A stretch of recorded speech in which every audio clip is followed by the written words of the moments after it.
taking your time this morning to chat with us. This is obviously Jalen's first time meeting a lot of you, albeit virtually. So if you would, when you ask a question, go ahead and introduce yourself with your name and your affiliation. So again, Jalen, thanks for your time. We ask that you keep your line, not you, Jalen, but the media on here, keep your line muted until you have a question. And, we've already got a bunch of questions in queue, so we'll start moving around. We'll start with Steve Wiseman. Steve, go ahead with Jalen. Thanks, Mike. Hey, Jalen. Good morning. How are you? I'm good. How are you doing today? Good. I'm Steve Wiseman. I cover Duke for the Raleigh and the Durham newspapers, the News and Observer and the Herald Sun. So nice to meet you virtually. Nice to meet you as well. Welcome to North Carolina. Wanted to ask you about, first of all, how do you see your game fitting in with Matt Hurt when you are on the court at the same time? You guys both can play inside and out. What's it been like playing with him, and how do your role work alongside him? Nah, playing with Matt Hurt so far has been great. He makes the game so much easier. He's also another versatile big man, kind of like myself, who can do a whole bunch of things on the court. So being on the court with him at the same time, it's just really fun. We complement each other's games pretty well. We know when each other is hot, so I think we play very well together. Thank you. All right, we'll go to Brendan Marks next. Go ahead, Brendan. Hey, Jalen. Good morning. You doing okay? Yes, sir. My name is Brendan Marks. I cover Duke and UNC basketball for The Athletic. Welcome to North Carolina, just like Steve said. I'm curious, a lot of the coaches have really praised your passing ability on the past couple of Zooms that we've had. I'm just curious, how did you develop that pass-first mindset over the past couple of years? And would you say that you're more of a pass-first sort of guy as compared to, I think some people just assume because of the size and strength that you have that you'll be able to score at will? Yes. I wouldn't necessarily call myself a pass-first guy. Something I love to do, though, for sure. Just kind of growing up, I really wasn't always as tall, the taller guy. I was tall, but just kind of being able to have those guard skills that my dad always taught us early on in our early ages, just having those guard skills and guard vision, just being able to have that type of stuff will be able to help me down the long run. What is it that you like so much about passing? It's just a satisfaction of seeing your teammate get a bucket, and then, yeah, I think that's the best feeling about it, seeing your teammate win too. Gotcha. Thank you so much. Yep. All right, we'll go to Jasmine Fritz next. Go ahead, Jasmine. Hey, Jalen. I'm Jasmine Fritz with Buzz Sports Radio in Raleigh. Can you tell me how familiar you were with Duke basketball prior to being recruited? I know both of your parents played basketball, so was it something like they kind of told you about, or how did you, familiarize yourself? Well, yeah, I've grown up watching college basketball, and Duke has always been Duke. You just see all the players they've had in the past. Duke's always kind of set itself apart from every other school as far as me just growing up watching college basketball. So yeah. Okay, and then what have some of the older guys or the returning players said to you about playing at Duke and what to expect, and anything as far as the rivalry with North Carolina? Nothing too much about that rivalry with North Carolina yet. It's going to be much different without fans this year. So I guess we're all kind of just waiting to see how that rivalry works out. So, yeah. Thank you. Yes, ma'am. All right, Jim Sumner, go ahead. Hey, Jalen, good morning. Jim Sumner, all right, for Duke Basketball Report and Go Duke, the magazine. Looks like you brought some Wisconsin weather down with you. Yeah, kind of piggybacking on the other questions, when we talk to your teammates, to your coaches, the first word out of their mouth is something like versatile or versatility. You check a lot of boxes. As Jasmine mentioned, you come from a basketball family. How did that versatility develop? I assume you learned part of that from your parents, but how did that part of your game evolve and develop, and how does it help you, and how does it help your team? I think, honestly, my versatility is just going to open up so much more for the great scorers, the great three-point shooters we got on our team right now. My versatility, like I said, just open up so many opportunities and options on the floor. it helps me create for others and myself. Because I think my versatility, many people expect me to do some of the things I'm capable of doing. So I think it catches some teams. It'll catch some teams off balance, off guard. So yeah. And that versatility is also on the other end of the court. You can guard a lot of different positions, Can you talk about that a little bit? Yeah. Like I said, growing up, I wasn't always the tallest on my team, so just I was used to guarding guards, and then 10th grade summer came around and I grew to 6'8", 6'7", 6'8". So it was kind of like a shock for me. I'm still kind of in a way getting used to my body and getting used to how tall I really am and how strong I am. So I think that's going to be definitely an advantage for me guarding 1 through 5 this year. And the first part of the question about what you learned from your parents in terms of basketball. Yeah. Well, I know my dad always tells people he was stuck in the post as a 6'6" big man, really, and that's something he didn't want for his kids. So I remember our first basketball drill, full court ball handling. So just kind of being able to have those guard skills, like I mentioned earlier, was something he always preached on, and he didn't want us being stuck in the post at 6'8" or however tall we ended up being. Thanks. So. All right, we'll go to Evan Cullen next. Go ahead, Evan. Hi, nice to meet you. I'm Evan Cullen from the Chronicle. So you had a little bit of a tumultuous senior season where you transferred from Nicollet to IMG, got hurt a little bit, I believe, and then transferred back. So I was just wondering if you could talk a little bit in your own words about that senior campaign. And I have a quick follow-up right after. Yeah, I'm not going to get too much into that senior campaign. It was definitely something that was unexpected. The injury that came about caused a lot of emotions with me, myself, and personally, I've grown through that. So it was definitely a rough senior campaign, but I'm just looking forward to starting fresh this year. Yep. And then a quick follow-up, when you committed, you were the number 4 recruit in the country.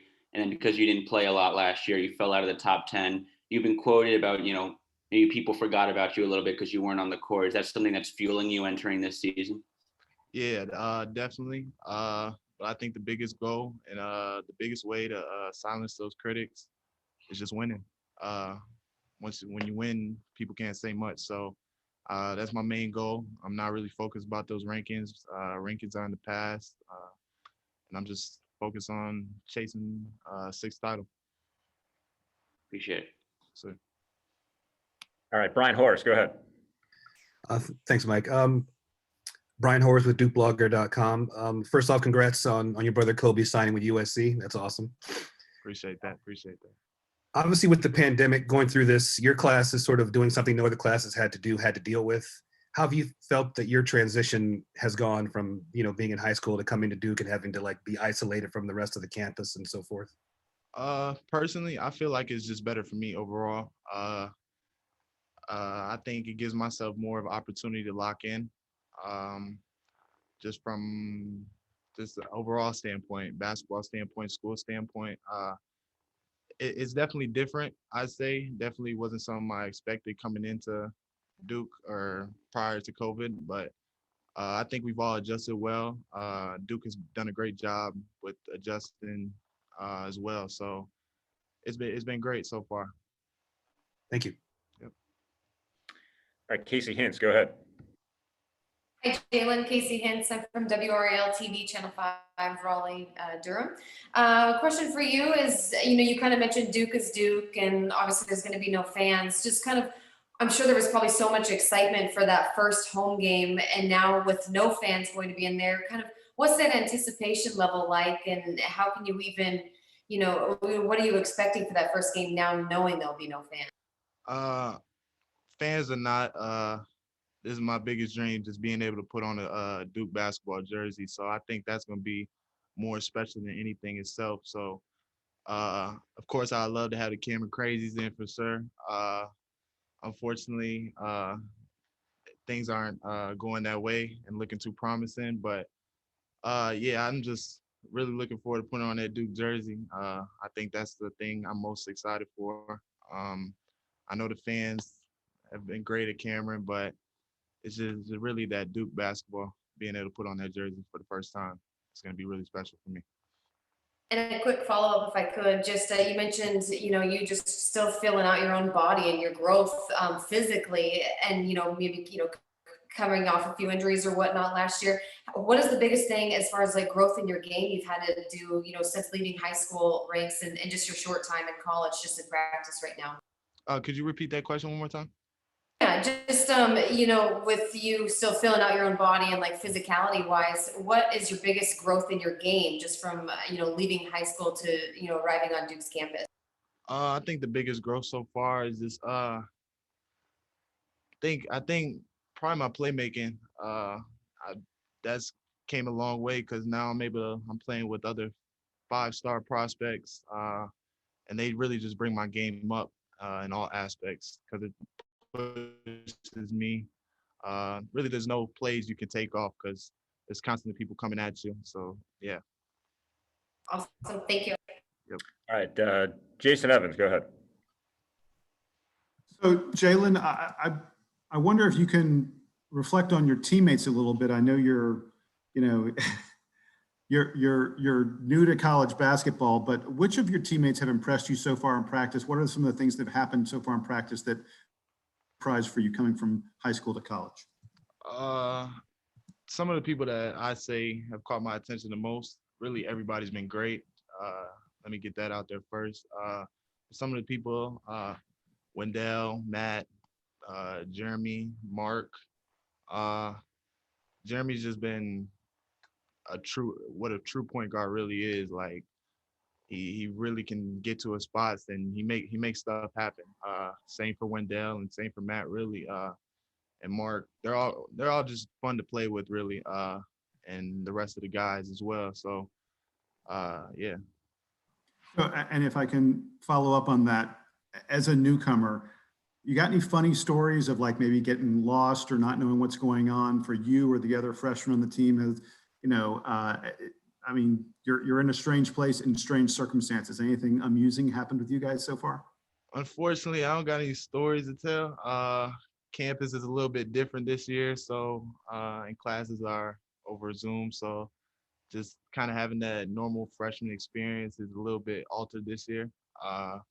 But I'm sure something will come about somehow, some way, in a good way, of course. But yeah. Thanks a lot. Sir. All right, go ahead, JB Ricks. Hey, Jalen, JB Ricks from Spectrum News One. Nice to meet you virtually.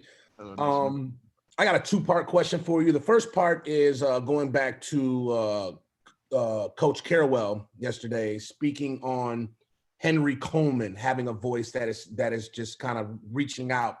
Him and Wendell or whatever, his voice is the one that's like reaching out right now. And I wanted to get your perspective on that. What is it about Henry Coleman that has his voice standing out right now amongst all the freshmen? Yeah, I think Henry's just way mature beyond his years.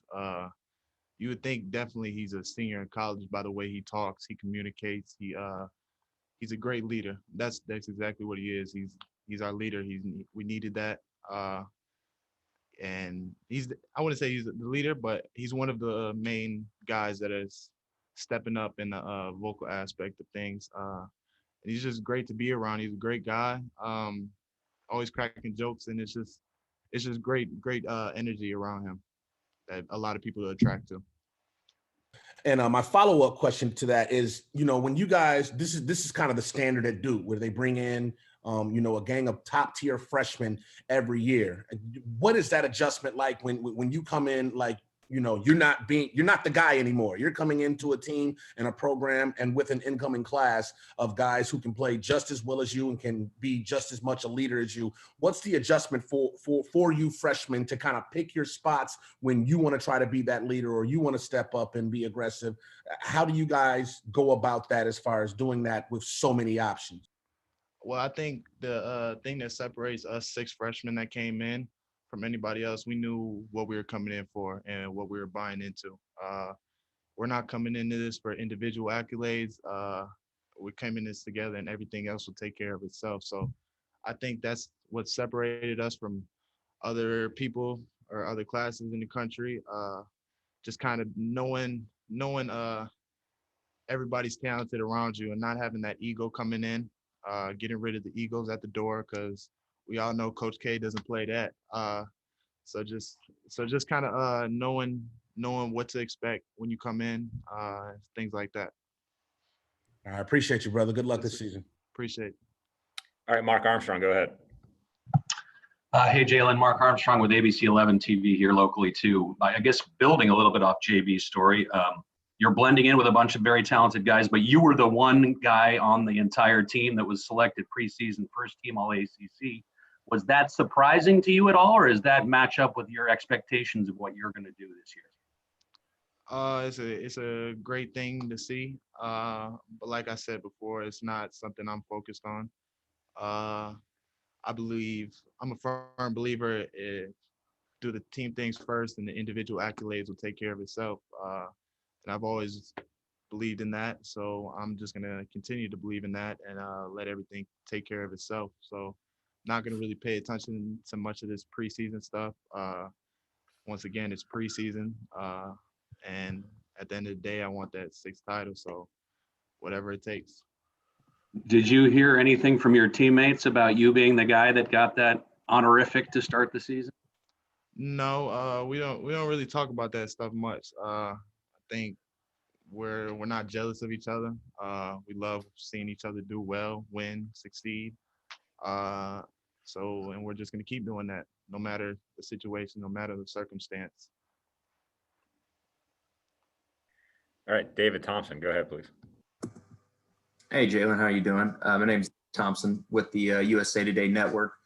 Your coaches have praised you, for doing the little extra things, extra running, extra shooting after practice. Can you talk about some of the other extra things that you've done to prepare for the season? Oh yeah, this off season has been a grind, really. It's been a grind. Just constantly trying to get up extra shots in practice or after practice and before practice. Trying to do that every day, if not every other day. So just constantly trying to push myself to be the best version I can be, and just keep doing it, and it's all gonna eventually pay off. Are you kind of first one, last one to leave the gym right now? I don't really got. It's not really a scheduled thing. I guess that's true. Yeah. It's just like whatever happens, happens. When I'm always locked in once I get going. So I may be in there for an extra hour, extra 20. It really just depends on the day, really. And last thing, real quick, it looks like, and things could change in a week, that you'll probably be in the starting five. I mean, what does that mean to you as a freshman to walk out on your first game as a starter? It's big.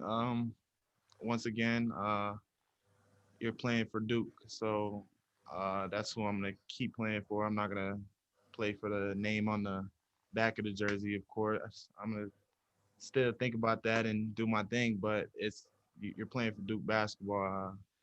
Not many more bigger blessings come than this one itself. So I'm just gonna really embrace it, not take it for granted, and just keep working from here. All right, Tom Shanahan, go ahead, please. Hey, Jalen, Tom Shanahan from the Wilson Times and TomShanahanReport.com. Hey, now that the NBA draft is tonight, nowadays a lot of guys go overseas or even the G League. You talked about what brought you to Duke. What also brought you to just the college experience, even if it only turns out to be 1 year? Yeah,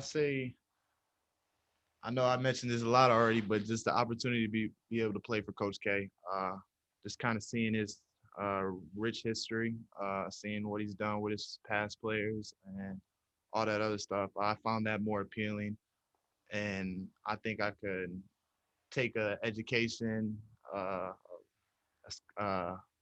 degree over just going to get 500,000 real quick. I do that any day of the week. So I'm happy with the decision I made. If I had to do it again, I'd do the same thing. Good answer. Thank you. Yes, sir. All right, we got time for a couple more. We'll go to Steve Wiseman. Go ahead, Steve. There you go, Jalen.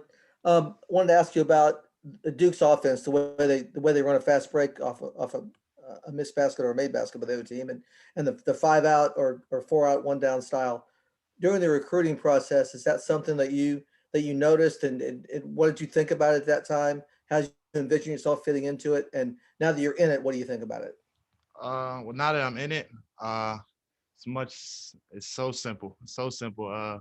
Coach breaks the game down in so many ways where you just look at it and you like, no way it was this simple after all. Like, he just has you really constantly thinking the game, and I think that's been a big thing for me, and just seeing the teams over the past years with RJ, Cam, and Zion, and then last year's team, just kind of really thinking the game, seeing what they're doing, see how I picture myself in it, and then now that I'm here, you just really realize how simple it is. Thanks. Yep. All right, Vash, I heard. Go ahead. Hi, Jalen. Thanks for your time. I saw on the Duke Twitter feed that you guys seemed really excited watching that Countdown the movie. Can you just give us a little sneak peek of what we can expect? I think it drops this Friday. It's gonna be fun. You're gonna see. I'm not gonna say too much because you really gotta watch it. It's hard to explain, but I promise it's definitely something that you should tune in for, and something that all the Duke fans and people will enjoy. All right, Brandon Marks, go ahead. Hey, Jalen, you had mentioned that you thought that in terms of what your skills have evolved since you've been at Duke. You said playmaking is probably the area where you think you've come the farthest so far. I'm just wondering, over the next couple of months or so, what are the skills that you most think you need to continue to improve on? What are the things that you want to continue trying to get the better at, I guess? Well, I think just everything. I think everything has been making strides in the right direction, to say the least. My jump shot has just been making strides. It's constantly gotten better. I'm not gonna sit up here and tell you guys I'm making 35, 40 in a row right now, because that's not the truth. But I'm constantly getting better every day. So that's all I'm really looking for. I've noticed this my lateral quickness has gotten much better. I'm turning into more of a defender, starting to take more pride in the defense end. So just really enjoying the process more than anything. Awesome. Thank you. Yes, sir. All right, we have time for 2 more. We'll go to Evan Cohen next. Go ahead, Evan. So pretty much every coach or player that's talked about you so far has mentioned lethal in transition. But one thing I believe Coach Shire talked about, I think it was a month ago now, is that you were working on finding your go-to moves in the half court. So I was just wondering, over the past month, couple weeks, how have you seen improvement in that area? Have you sort of found what your go-to moves are going to be in the half court on offense? Yeah, I've always kind of had some half court stuff. Just kind of being able to have the confidence to use it. Because I'm very good at going downhill. And sometimes I don't think I realize how good I am at doing that. And sometimes I just need to have the confidence to be able to just trust my gut and trust my instincts sometimes more than I usually do. All right, last question. We'll go to Casey Hintz. Go ahead, Casey.